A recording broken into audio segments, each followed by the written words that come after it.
With Act 2 of Valorant starting, a new ranked season is coming along with it. Because of that, I thought I would share with you guys some tips and tricks that I used to climb the rank system, where in Act 1 I peaked at Immortal 3.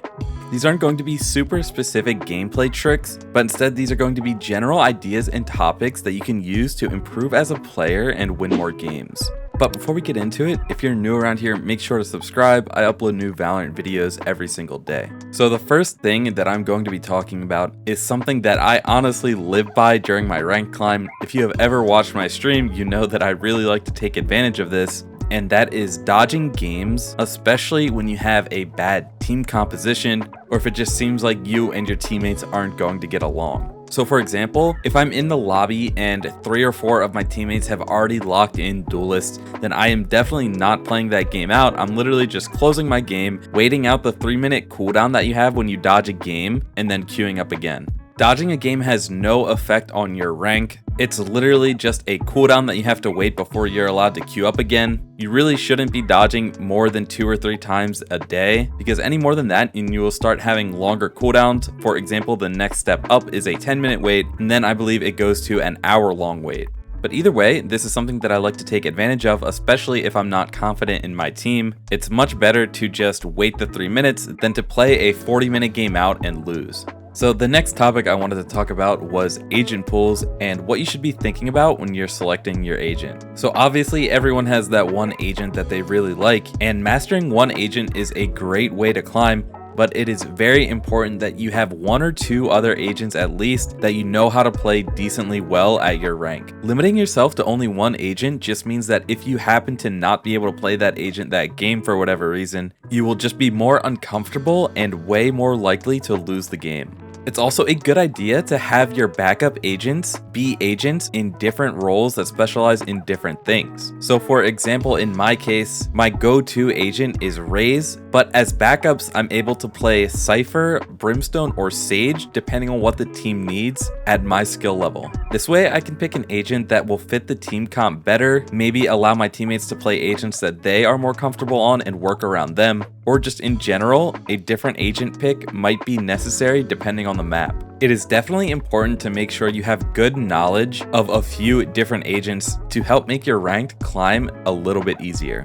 So while we're on the topic of team comps, something you should understand is how to take advantage of the enemy team composition. A lot of times in solo queue ranked, especially at lower ranks, the enemy team will just pick whatever they want and not think about what they might be lacking on the team. So a lot of times you'll see team comps that don't have things like a Cypher or a Sova, or no smokes or no Sage and things like that. So if you know the enemy team is lacking something, then you should strategize different ways to take advantage of it. So for example, if the enemy team doesn't have a Cypher and you're defending, you shouldn't be afraid to push out of your sights and go for a flank because you know that there's no Cypher tripwire to stop you. Or if the enemy team doesn't have a Sage, for example, setting up for a fast execute isn't a bad idea because there's no wall or slows for them to stop you or slow you down. In the same way that you want to play to the enemy team's weaknesses, you want to make sure that you're not playing into their strengths. So for example, in the case of duelists, we know that duelists benefit greatly from playing aggressively. So if the enemy team has more than the normal amount of duelists, you should expect them to be playing even more aggressive than normal. So you need to watch out for things like an aggressive push out even when they're defending. So those were just a few examples, but in general, understanding how the enemy team comp affects how they will play is very important. So the 4th tip for ranking up is to take advantage of enemy habits. Very rarely in lower ranks will I see players start using the enemy habits against them. You should make mental notes of what the enemy team is doing. For example, if they're repeatedly playing the same spot, or if they're doing something like walking up at a certain time or playing aggressive. Coordinate these things with your team, tell them what the enemy team has been doing,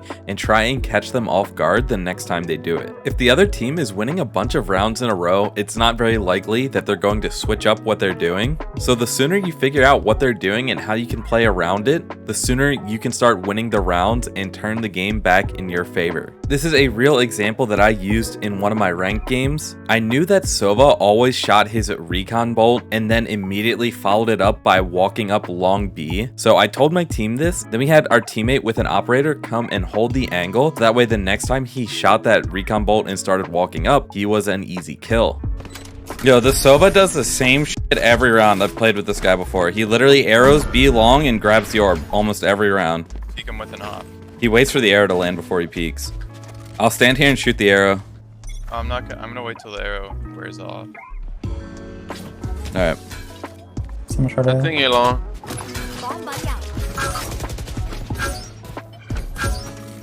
Didn't see you, right? Nice. So the last thing I want to talk about is sort of a subtopic of communication and communicating with your team, but just taking it a step further and specifically coordinating when you and your team are buying. This means trying to coordinate with your team when you will be saving, when you will be forcing, and when you'll be having your full buy rounds.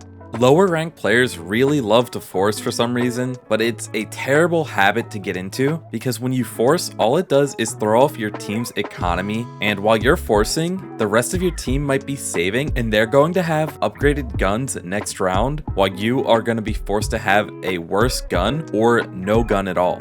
So if you notice that a couple of people on your team can't afford a full buy, but you see some of your other teammates already buying, don't be afraid to type or comment in voice chat, hey, I think we should save this round and buy next round. This is super important in the earlier rounds to start establishing a good economy for the rest of the half. So those are just a few of the tips I use to climb in ranked. I hope this video helps you guys out in Act 2. If you want to see more Valorant videos and guides like this, then make sure to hit that subscribe button. I upload every single day. And if you want to see me live during my ranked climb, then be sure to follow my Twitch. The link will be in the description below.